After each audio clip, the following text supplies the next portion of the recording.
Good morning. This is February 15th, and I'm very pleased, excited to introduce our new YouTube channel or WhatsApp or whatever, wherever this thing goes. But it's our new channel. It's a fun and serious, and it's called Government Crappers.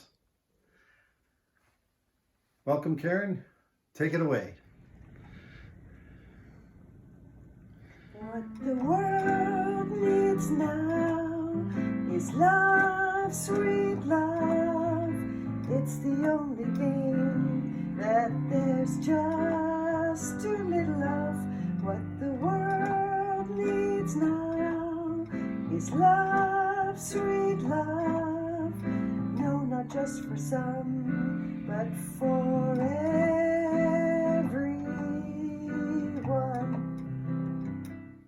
I just want to let you understand that this YouTube channel of Government Crappers is in honor of my family that I love so much. Janta, Toby, Nolan, Nicole, Alyssa. I want to thank you very much. I'm very proud of you. And I, with all due respect, I'm going to be referred to in the later portions of this video as Brilliant Buffoon. Have a great one. Love you. I want to also, please, I want to allow people access for memes or whatever they want as it relates to our content to utilize it. But I please, all I ask is that you do in love, you do it with respect, and you do not use any foul language. I really, if you use my content, please have latitude with it, have fun with it, but be respectful and keep it clean. Thank you. Next, just as a little background as to how we got to this channel, it became a dialogue between two old Irishmen, best friends in grade 5, 6, 7, and 8. Two perspectives: the BC support for freedom and the Ontario support for tyranny. Let me be very clear on exactly what the objective of this whole dialogue is all about. The truckers, they don't have clean latrines. They end up having to clean up after themselves. The government crappers are all cleaned by other individuals, and there is no government official that ever cleans up after himself. And if I had my way, I would have the truckers being able to have access to a meeting with Justin Trudeau on the Hill and exploring exactly how wonderful and incredible his porcelain is, his personal porcelain crapper. Truckers unite, let's storm the Hill, make a stink. Just, we started out this exchange as it related to the freedom movement, and the rules are very simple. He's requested, and I explained that I will engage. We will probably agree to disagree. He cannot call me angry. It will be in an open forum, and one of us at the end of this is going to look real stupid. Present day, we're 65 years old, in that range.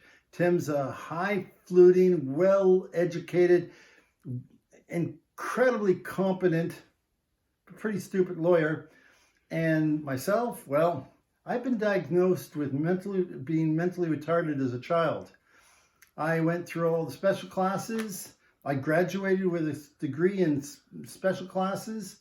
And so I wanted to make sure that Tim had a head start on this little retarded kid. So let the fight begin. I have no problems whatsoever calling Tim an old Irish bastard.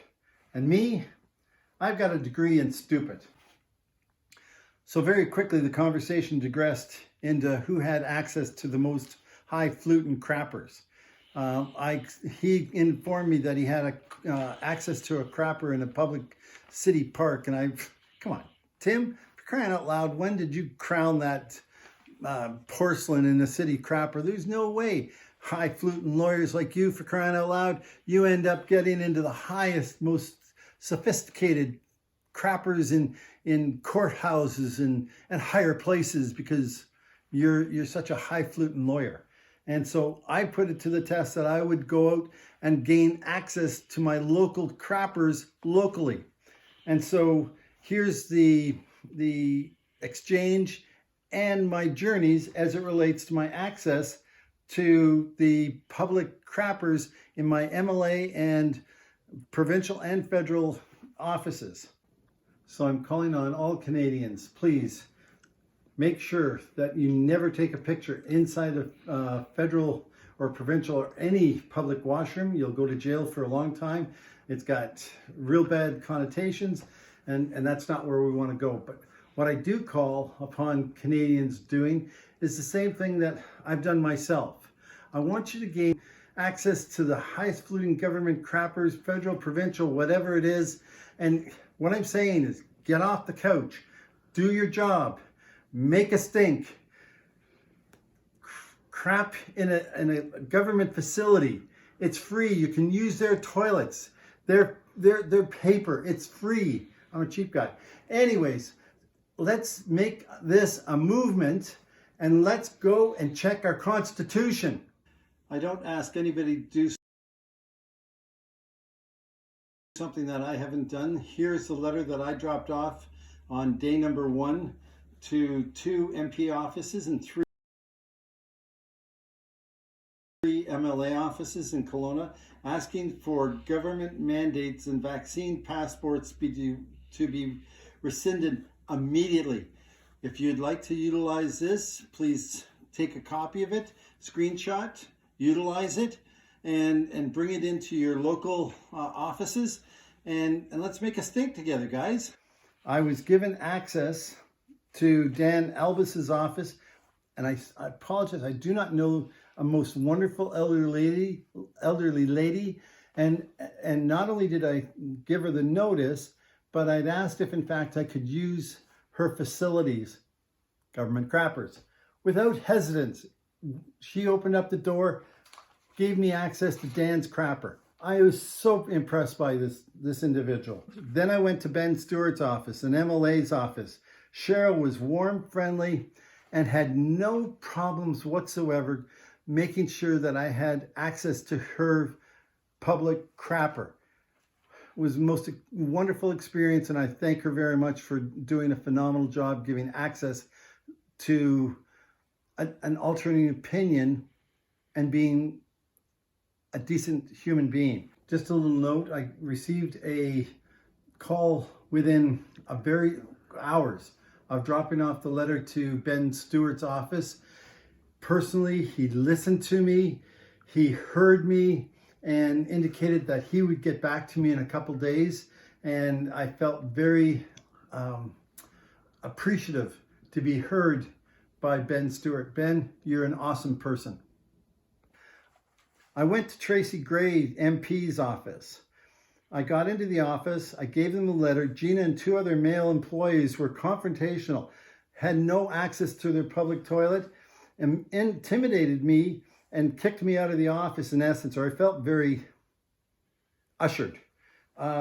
Without any photocopies, requested an email response. That email response came quickly, and I'll share that as outlined in that exchange. And this is what the letter came back within about an hour. I don't care if in fact I'm a Canadian citizen and I have a government office in England or anywhere around the world, specifically in my own Kelowna, for crying out loud, and not giving us access as a Canadian citizen in a government office.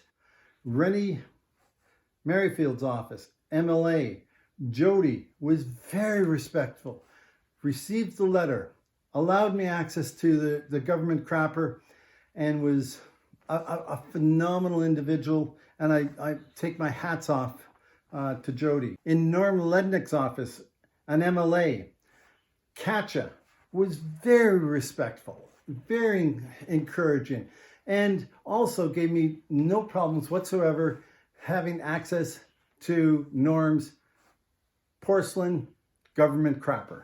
Hey, Tim, you old Irish bastard. I tell you what, At any point in time, all you got to do is say, Uncle, get up, get up. Come on, Tim, get up and fight.